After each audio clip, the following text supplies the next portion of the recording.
E é hora da entrevista do dia com Denise Campos de Toledo.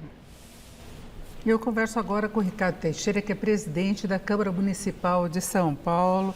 Vereador Ricardo Teixeira, boa noite, obrigada pela presença. Boa noite, Denise, é uma honra estar aqui com vocês. Bom, e vamos falar das pautas programadas para o segundo semestre, começando pela determinação do Tribunal de Justiça de São Paulo quanto à CPI do Jardim Pantanal. Houve essa ação por iniciativa do Jair Tato, vereador, e outros vereadores também do PT. Teve prazo já para instalação. Eu queria saber como é que está essa situação, se ela vai seguir adiante, essa CPI. Nós fizemos uma consulta na Justiça, porque nós já temos duas CPIs funcionando, são as duas, conforme regimento, que são as duas CPIs ordinárias. Para a gente instalar mais duas, a consulta que fizemos à Justiça, elas serão duas CPIs extraordinárias. E para isso a gente tem que ter um acordo dos demais vereadores. Então fizemos essa consulta, estamos aguardando essa resposta. Para mim nenhum problema, 2, 3, 4, 5 CPIs não tem problema. Os partidos no primeiro semestre é que não concordaram e não colocaram o nome de vereadores para compor a CPI. Mas agora a Justiça explicando para nós o que nós vamos fazer conforme o nosso regimento, que é um regimento interno da casa que a gente quer seguir. E aí nós vamos estar entrando num acordo com certeza. Inclusive porque a Prefeitura tem vários planos para aquela região, mas tem muita polêmica em relação a valores que seriam dados como indenização para os moradores, para saírem daquele local que frequentemente é sujeito a inundações, para quem não acompanha, na Zona Leste aqui de São Paulo.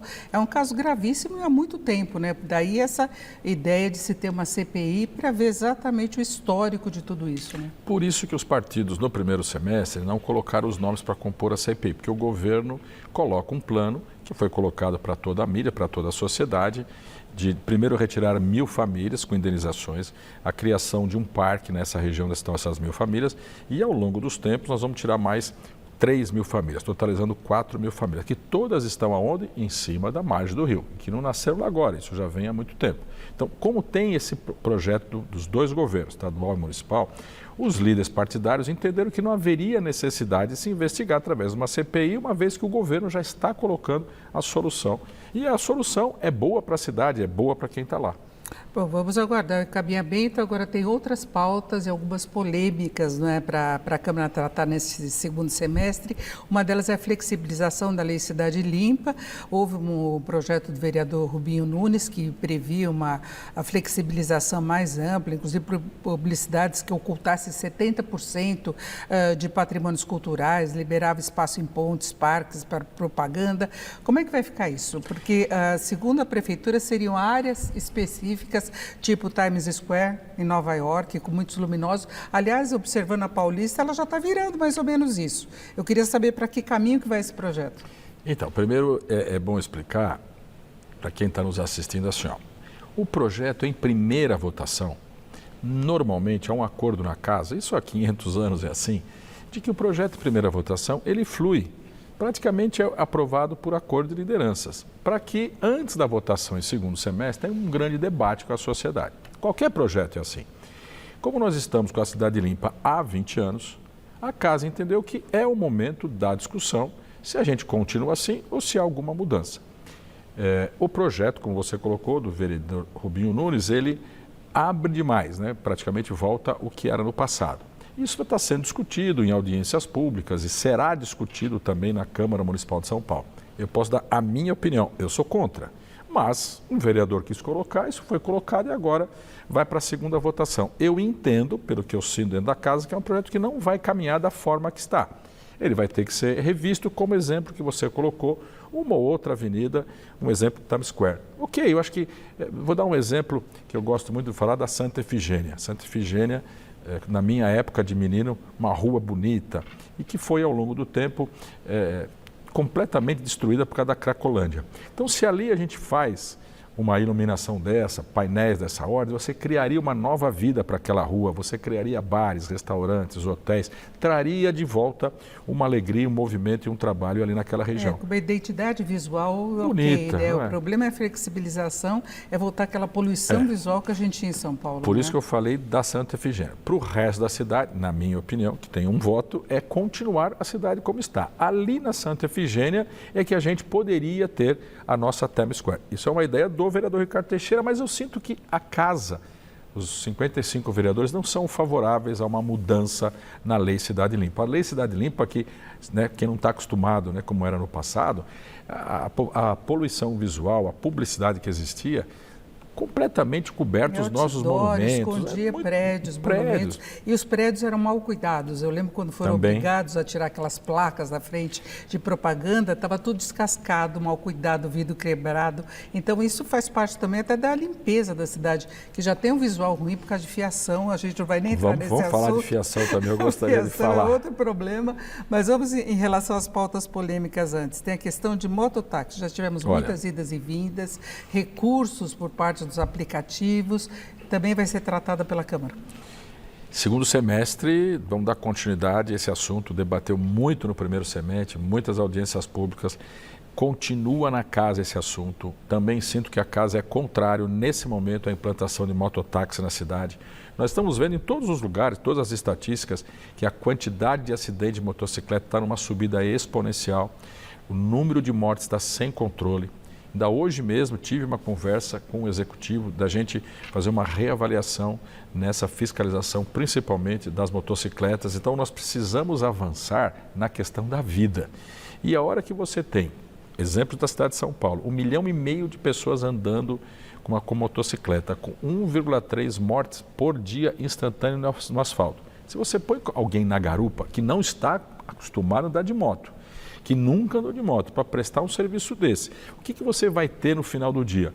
Com certeza mais acidentes e, porventura, mais mortes. Então, não é o momento, ao meu ver, a questão do mototáxi em São Paulo. O projeto que está caminhando, eu acho que deve ser implantado, é um projeto do vereador Marcelo Messias, que coloca o que a Organização Mundial da Saúde põe, que é a quantidade de mortes versus o número de pessoas que moram na cidade. Então, se eu não me engano, são 4,5 mortes para 100 mil habitantes na questão de acidente de trânsito, que é uma barbaridade já. Só que São Paulo já está com 9 mortes para 100 mil habitantes. Então, se você coloca alguém na garupa, esse número vai disparar ainda mais. Por isso que a gente é contra a liberação desse serviço nesse momento, com esses números que estão na cidade. E inclusive a Prefeitura tem cuidado daquelas faixas azuis exatamente para dar maior proteção para os motociclistas, para motoboys, para evitar acidente, tem dado resultado. Mas são poucas vias, né? Então, Denise, São Paulo tem 20 mil quilômetros de rua. Faixa azul é só 200 quilômetros. Vai aumentar um pouco mais, que a gente chegue a 400, 500 quilômetros de faixa azul, mas ainda é muito pouco. Então, ali você está seguro, mas fora dali, que é a maioria, a insegurança está aumentando muito. É muita gente andando de moto, é muita gente usando a moto para trabalhar, é muita gente usando a moto como a sua sobrevivência, como seu emprego. Então, toda essa modernidade, toda essa coisa nova, não é só São Paulo. Se você pegar todos os números no Brasil, a quantidade de acidentes de moto ele vem crescendo. Então, as outras cidades onde se implantou mototáxi, aqui mesmo na Grande São Paulo, o número de mortes está 50% maior do que tinha antes, quando não tinha o mototáxi. Então, é um assunto muito delicado, que mexe com vida. Agora vamos tratar do projeto da vereadora Amanda Vettorazzo, do União Brasil, batizado de lei anti-Oruan, que proíbe a prefeitura de contratar artistas que façam apologia ao crime ou uso de drogas. Depende da letra da música, como é isso em eventos públicos. Tem como fazer esse tipo de controle? Então, mas como é que você vai pôr dinheiro público para alguém que é a favor dessas barbaridades que você citou? Já deveria ter sido proibido isso há muito tempo. É a letra da música, né? Mas pode ter qualquer evento. Mas como é que você vai fazer uma apologia ao crime com dinheiro público? Eu também sou favorável a esse projeto da Amanda. Eu acho que... E vai à votação agora no segundo semestre. Com certeza. Vamos colocar em votação. Tudo a gente põe em votação lá, viu, Denise? Ganha quem tem a maior quantidade de votos. Agora tem uma questão que envolve diretamente, e teve até bate-boca entre duas vereadoras recentemente, a Janaína Pascoal e a Zoe Martins, a respeito da liberação de recursos para viagem de parlamentares. Nesse caso, eram 4 parlamentares ida para Nova York, mas tem uma comitiva que vai à China de 19 a 28 de setembro, aí são 6 vereadores, mais 2 servidores, vereadores de vários partidos. O convite teria sido feito pelo consulado da China em São Paulo. Perfeito. Eu queria saber quais são os objetivos na liberação desses recursos, na autorização para as viagens, se de fato traz retorno para a cidade. O prefeito, o executivo, fez essa viagem no primeiro semestre e aponta muitas necessidades para que o legislativo também faça essa mesma viagem. Como é que vai ficar a inteligência artificial? Como é que fica a questão do lixo? Como é que fica a questão da mobilidade? a questão da segurança, o envolvimento das grandes cidades com as emergências, a questão de ambulância, de corpo de bombeiros. Então, são vários temas que o Executivo foi ver e o próprio prefeito sugere que a gente faça também o mesmo caminho, que vai ver pautas semelhantes ou até ampliar essas pautas. E nós tivemos um convite do cônsul da China que providenciou todo um roteiro para que a gente fizesse esse mesmo caminho que o prefeito fez. Então, acho uma coisa normal, assim como o Legislativo está indo, o Executivo já foi. Então, acho pauta normal e é necessário, porque você vê a questão hoje da China que está evoluindo em vários temas, né? Se você pegar o meio ambiente, eles estão na nossa frente, se você pegar a questão da mobilidade, os carros voadores, que vai chegar aqui também no Brasil. Então, há uma necessidade do Executivo ir lá. Agora, que há discordância entre vereadores, um acha que tem que pagar conta, outro acha que não tem que pagar conta. Ao meu ver, essa viagem da China está correta. Nós vamos ver aquilo que precisa ser visto. O de Nova York, qual era o de Nova York não foi aprovado ainda pela Casa. Houve essa divergência, deve voltar essa semana, uma divergência que é normal também, né? Porque qual é a pauta que esses vereadores iriam ver? A publicidade em Nova York. Já que nós estamos fazendo uma revisão da Cidade Limpa aqui, como é que está Nova York na sua propaganda? Como é que é a questão da publicidade? É uma outra pauta importante, mas assim, quem define são os vereadores. Mas tem padrões diferentes da cidade, Perfeito, aí é uma outra história, né? Para você olhar os outdoors lá em Nova York é diferente. Não, perfeito, Denise, tanto é que não foi aprovado e vai à pauta outra vez essa semana. Se a maioria concordar, ótimo, mas eu não vejo hoje, pelo menos hoje, segunda-feira, uma vontade da Casa aprovar essa viagem para Nova York. Mas a viagem da China houve unanimidade. Perfeito, eu agradeço muito a presença do Ricardo Teixeira, que agradeço, que é presidente da Câmara Municipal de São Paulo. Obrigada, tínhamos outras pautas, mas fica por uma próxima ocasião. Que pena, o tempo acabou. Exato. Muito obrigado, sempre à disposição. Obrigada, com você.